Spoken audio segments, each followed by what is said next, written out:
नमस्कार दोस्तों, स्वागत है हमारे यूट्यूब चैनल पर। आप जो इस वीडियो में लड़की देख रहे हैं, ये श्री भगवान श्री कृष्ण को अपना पूरा जीवन साथी समझ ली है और श्री कृष्ण से प्रेम कर चुकी है भाई लोग। और इसके घर वाले समझाना चाहते हैं कि ये कृष्ण को छोड़ दे। ठाकुर जी से कोई ना कोई अपना एक संबंध होना चाहिए। हाँ। है ना। ठाकुर जी से संबंध वो तो हमारा सच्चा है, वो जन्मों जन्म का है। वो पहले था और है, आगे भी रहेगा। बीच में तो जो परिवार वाले मिलते हैं उनका कब मिलना कभी छड़ना, ये तो बस एक माया का खेल है। सही है ना। लेकिन यदि जब हम सभी लोग कहते हैं कि ठाकुर जी से कोई ना कोई अपना एक रिश्ता होना चाहिए, तो मैं अपने ठाकुर को अपना पति मानती हूँ, क्योंकि अब मेरा मन पूर्ण रूप से समर्पण हो चुका है।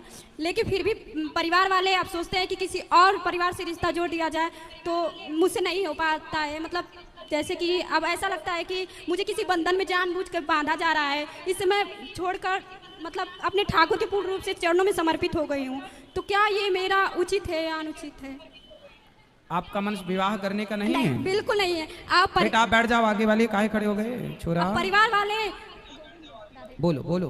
लेकिन परिवार वाले सोचते हैं कि नहीं, मैं शादी के बंधन में बन जाऊं। आपकी माता जी क्या कहती हैं? माता जी आपके विचार से सहमत हैं? कोई मेरे विचार से सहमत नहीं। सब सोचते हैं कि मैं संसार के बंधन में बन जाऊं। और मैं गुरुदेव सत्य कहती हूँ। कितनी उम्र है आपकी? 25। 25 वर्ष है। और मैं किसी भी तरह से संसार से नहीं जुड़ना चाहती हूँ। मैं पूर्ण रूप से अपने गोविंद को, अपने ठाकुर को अपना ली हूँ। कहाँ रहते हो आप? मैं तो गांव बनारस में, बनारस से आगे है आजमगढ़ गांव में रहती हूँ, इधर ही कहीं यूपी की हूँ। तो विवाह नहीं करना, माता पिता कहते हैं विवाह करो। परिवार वाले बिल्कुल इस बात को मानने के लिए ही तैयार नहीं। वो सोचते क्या भगवान से कोई शादी करता है, भगवान को कोई पति मानता है? अरे ऐसे ही घर जा, तू शादी कर, अपना परिवार में देखते रहना, उधर ही सब कुछ कर लेना, ये सब ढोंग मत कर। लेकिन मेरी हृदय की बात को वो लोग नहीं समझ सकते हैं। और ना मैं कैसे समझाऊं, वो लोग समझने को तैयार नहीं है। और मेरा हृदय संसार को स्वीकार ही नहीं करता है, किंचित मात्र नहीं स्वीकार करता है। इससे मैं सोचती हूँ मैं शरीर त्याग दूंगी, लेकिन किसी भी संसार के बंधन में नहीं बन सकती। नहीं, शरीर त्याग देना वो तो त्यागना ही पड़ेगा अंत में अपने को, लेकिन हाँ। जानबूझकर यदि त्यागा जाएगा तो वो अपराध हो जाएगा। वही चीज है। तो अब संसार, घर वाले यही सोचते हैं कि नहीं, मैं संसार से जुड़ जाऊं, बंधन में बन जाऊं, इसके लिए यहाँ से वहाँ शादी कर दूं, ये कर दूं, वो कर दूं। लेकिन मेरा चित्त तो नहीं गृहस्थ लगा। बेटा बुरा तो नहीं है? नहीं, गृहस्थ का बुरा मैं बात नहीं कर रही हूँ, लेकिन गृहस्थ के लिए मन चाहिए। सही। लेकिन हमारा मन नहीं है ना। सही। बिना मन का गृहस्थ नहीं चल सकता गुरुदेव। सही है। अगर जिससे भी रिश्ता जुड़ेगा तो उसको तो मन देना पड़ेगा ना। उसको अगर मन ना दिया जाए तो वो गृहस्थ नहीं चल सकता। नहीं, उसको मन देने की जरूरत नहीं। भगवान को मन दे रखो, संसार के लोगों को तो। गुरुदेव, हाँ। जिससे मन जुड़ा होता है उसके पूर्ण रूप से जब आसक्ति हो जाती है। हाँ, मैं आपकी बात से सहमत हूँ कि भगवान गृहस्थ में रह के गृहस्थ के कर्तव्यों को पूरा करना तो पड़ता वो है। समय कुछ और था, लेकिन ये कलयुग है। कलयुग में हम सोचे कि हमारे अनुरूप कोई रहे, तो वो नहीं, क्योंकि वो सामने वाला पता नहीं वैसा। अच्छा, आपके अनुकूल यदि कोई पुरुष मिल जाए तो आप विवाह कर लेंगे? नहीं, कदापि नहीं कर सकती गुरुदेव। आपकी तरह भक्त मिल जाए तो? कदापि नहीं, मैं किसी को स्वीकार कर सकती। क्यों? नहीं, मेरे ठाकुर के अलावा मेरे हृदय में किसी की जरूरत नहीं है। मैं कदापि नहीं सोचती कि मेरे हृदय में मेरे ठाकुर के अलावा कोई अन्य आए कि मैं इससे कहूँ कि ये मेरा है। झूठ से सपना में भी ना बोलूं मैं कि ये मेरा है। अच्छा देखो, आपका जो विचार है इससे श्रेष्ठ विचार इस धरती पे कोई हो नहीं सकता कि भगवान को हम अपना माने। इससे श्रेष्ठ कुछ नहीं है, ये तो सही है। पर अब संसार के लोगों को भी आपको समझाना पड़ेगा, माँ को, पिता को, अब आपका भाई, आपकी बहन, आपकी माँ, वो भी दुखी ना हो, उनको कुछ समझाओ। मैंने इसीलिए एक कथा में सुना था संत गुरुदेव के मुख से कि हमारे ठाकुर कहते हैं कि तू सब कुछ सर्व धर्मों को त्याग कर तू मेरी शरण में आ, मैं तेरी रक्षा करूंगा। हाँ, भगवान गीता में कहते हैं सर्वधर्मान परित्यज्य माम एकम शरणम मैं व्रज। तेरी रक्षा करूंगा।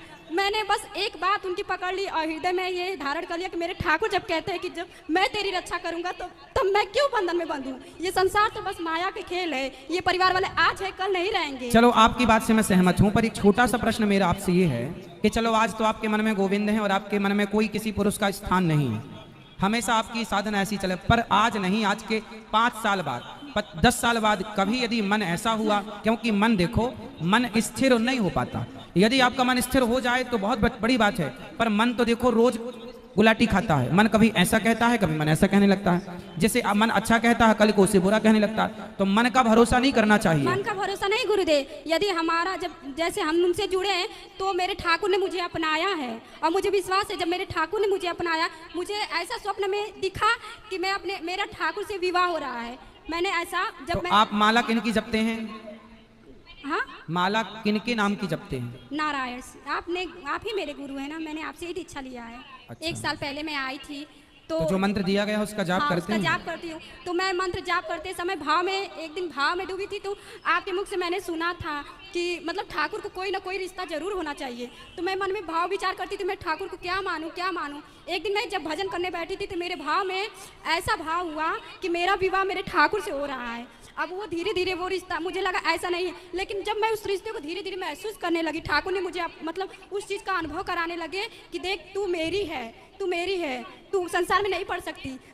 मतलब मैं जब भी संसार में जाती थी या कहीं भी कोई रिश्ता दिखा जाता था तो वो काट देते थे, या कुछ ना कुछ ऐसी बात हो जाती या सामने वाला हट जाता था। हजारों रिश्ते आए किसी न किसी वजह से। तो मैं समझती थी ये क्या है, क्यों ऐसा हो रहा है। फिर मुझे धीरे धीरे ठाकुर ने खुद अनुभव कराया कि तू मेरी है, तू मत संसार में पढ़। मैंने फिर संत गुरुदेव के प्रेमानंद महाराज जी हैं, उनका सत्संग सुनने लगी। फिर मुझे समझ में आया, फिर मुझे लगा कि हाँ ये ठाकुर की बात है। जब मैं उनके रास्ते पे चलने लगी तो मुझे खुद वो अनुभव कराने लगे कि देख मैं तेरा हूँ, तेरा कोई नहीं है।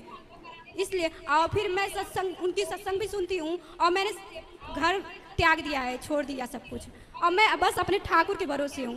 इतना दिन हो गया, 8 महीने हो गया, लेकिन मेरे ठाकुर मुझे हर पल संभाल रहे हैं, हर पल तो रहते कहाँ हैं आप? घर पे रहते हैं कि कहीं और रहते हैं? घर पे तो नहीं रहते हैं। मैं कहाँ रहते हैं? मैं वृंदावन में ही रहती हूँ। तो वृंदावन में अकेले रहते हैं, किसी के साथ रहते हैं? नहीं, कोई निश्चित नहीं है कहीं पे भी। अभी ठाकुर जी मुझे जहाँ पे रख देते हैं वहाँ पे रह लेती हूँ। बेटा पर देखो, आपकी भावना अच्छी है, मन पवित्र है, सब कुछ अच्छा है आपका, आप में कोई कमी नहीं है। भगवान आपको स्वीकार कर चुके हैं, आपने उन्हें स्वीकार किया, ये सब कुछ अच्छा है। भक्ति के पथ पर ईश्वर का अनुभव हो जाना ये बड़ी बात है, आपको हो चुका, ये अच्छी बात है। संतों का संग मिला आपको, आपने मंत्र का जाप किया, आप श्रेष्ठ हैं अपनी जगह। फिर भी ये जमाना बड़ा जालिम है, खुले में कहाँ रहेंगे आप? स्त्री हैं। नहीं गुरुजी, थोड़ा सा आपको अपनी सुरक्षा के लिए तो आपको कोई स्थान जहाँ बहुत सारी स्त्रियां रहती हों, लड़कियां रहती हों, वैसा यदि आप चुन लो। आप अकेले फुटपाथ पे ना सो जाना, आप अकेले ना रहना कहीं। मैं गुरुजी कभी कभी भय, मतलब मन में ऐसा लगता कि नहीं, रक्षक तो भगवान है, रक्षक तो भगवान है। द्रौपदी की लाज बचाई, रक्षक थे, फिर भी लुटी ना लाज, फिर भी लाज लुटी ना। उन्होंने पुकारा ही नहीं ना। हाँ, तो द्रौपदी की लाज लुटी, फिर भगवान ने पुकारा। तो हमें ये मैसेज है कि हम ऐसा काम ना करें कि वो स्थिति उत्पन्न हो। इसलिए हम थोड़ा सिक्योर रहें।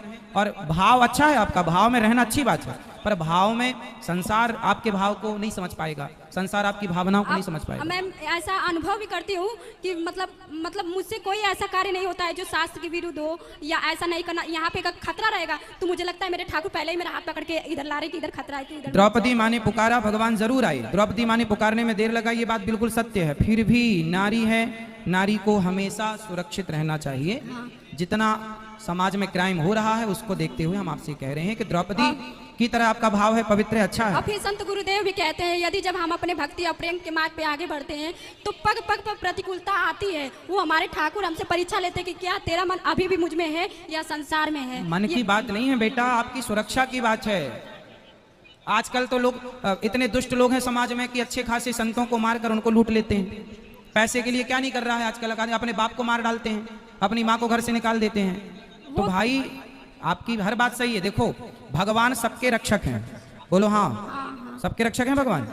तो भगवान जब सबके रक्षक हैं, तो जब भरत जी राम जी से मिलने चित्रकूट गए, भरत जी जब राम जी से मिलने चित्रकूट गए, तो भरत जी ने अपने 4 सेनापतियों को बुलाया और चारों को बुला के कहा, सुनो, पूरी अयोध्या तुम 4 लोगों के हाथ में देता हूं। पूरब गेट तुम्हारा, पश्चिम गेट तुम्हारा, उत्तर गेट तुम्हारा, दक्षिण गेट तुम्हारा। अब प्रश्न ये खड़ा हुआ कि भरत जी, जब आप राम जी के पास जा रहे हैं और राम पे विश्वास है और आप कह रहे हैं कि अयोध्या राम जी की है, राज्य राम जी का है, तो ये 4 लोगों को आप नियुक्त क्यों कर रहे हैं? तो भरत जी ने कहा कि अयोध्या तो राम जी की है, पर राम जी की है इसलिए उसे बचाए रखना राम जी के लिए ये मेरी जिम्मेदारी है। तो आप भगवान की हो, पर भगवान के लिए आपको बचाए रखना ये भी आपकी जिम्मेदारी है। भगवान, हाँ ये तो है गुरुजी, लेकिन मैं तो संत गुरुदेव की मतलब जो जैसे बताते हैं वैसा मैं करती हूँ। ऐसा अनुभव भी करती हूँ कि नहीं ये सत्य है, क्योंकि मैं जब समझती हूँ, जब ये जान चुकी हूँ कि ठाकुर कहते तू मेरी शरण में है तो तेरी रक्षा की जिम्मेदारी मैं लेता हूँ। जब तेरा कोई नहीं है मेरे सिवा तो तेरी सारी जिम्मेदारी मैं लेता हूँ, अपने सर पे लेता हूँ। सुनो, एक गुरु जी ने चेले को ज्ञान दिया, बिल्कुल आपकी तरह चेला था। गुरु जी ने चेले से कहा, सुनो, सब कुछ भगवान की मर्जी से होता है, सब कुछ भगवान की मर्जी से होता है। तो चेला बोला ठीक है, सब कुछ भगवान की मर्जी। मान लिया उसने गुरुजी की बात। अब वो रास्ते से जा रहा था तो हाथी आ रहा था। अब हाथी आ रहा था, हाथी के ऊपर महावत बैठा था और महावत चिल्ला रहा, सुनो भागो, हाथी बौखला गया है, पागल हो गया है, भाग जाओ जल्दी, भागो भागो, ये हाथी उद्दंड हो गया है, पागल हो गया, रौंद आ रहा है सबको, भागो। और वो चेला सामने खड़ा, बोले गुरुजी ने कहा सब भगवान की इच्छा है, सब भगवान की इच्छा। वो चिल्ला रहा, हट जा हट जा, बोले नहीं, गुरुजी ने कहा भगवान की इच्छा है। हाथी आया, उठा के पटक दिया, नस नस टूट गई, लंगड़ाता गया। बोले गुरुजी आपने तो कहा था भगवान सबके रक्षक हैं, भगवान सबकी रक्षा करते हैं, मैं तो भगवान के भरोसे खड़ा था, तो भगवान ने रक्षा क्यों नहीं की? जब भगवान सब करते हैं तो भगवान। गुरुजी ने बोला ये बता, वो हाथी के ऊपर कोई बैठा था? बोले हाँ बैठा था। बोले वो कुछ कह रहा था? बोले कह रहा था हट जाओ हट जाओ। गुरुजी ने कहा कि यदि सब भगवान की इच्छा से हो रहा है तो वो महावत भी भगवान की इच्छा से कह रहा था कि बेटा हट जा, वो भगवान की आज्ञा थी, हट जा।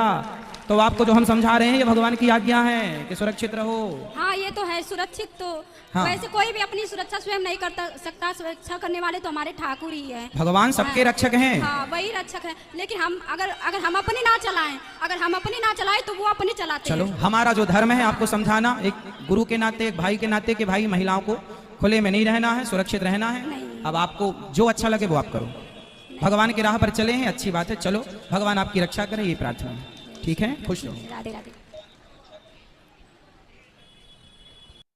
तो दोस्तों अगर वीडियो अच्छा लगा तो लाइक कीजिए और हमारे चैनल को सब्सक्राइब जरूर कीजिए। मिलते हैं अगले नए वीडियो में, तब तक के लिए अपना ख्याल रखें।